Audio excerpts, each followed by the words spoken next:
সহ উপস্থিত নেতৃবৃন্দকে সবাইকে ঝালকাঠিতে বিএনপির চেয়ারপারসন সাবেক প্রধানমন্ত্রী বেগম খালেদা জিয়ার ৮০তম জন্মদিন পালিত হয়েছে। জন্মদিন উপলক্ষে শুক্রবার বেলা ১১টায় শহরের একটি কমিউনিটি সেন্টারে আলোচনা সভা ও দোয়া মোনাজাত অনুষ্ঠিত হয়।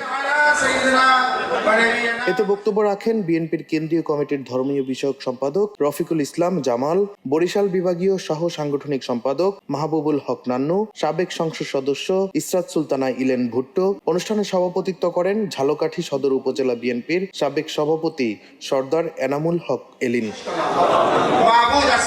আলোচনা সভা ও দোয়া মোনাজাত অনুষ্ঠানে বিএনপি, যুবদল, ছাত্রদল, স্বেচ্ছাসেবক দল ও ওলামা দলের নেতাকর্মীরা উপস্থিত ছিলেন। ডেস্ক রিপোর্ট, দৈনিক ডেস্টিনি।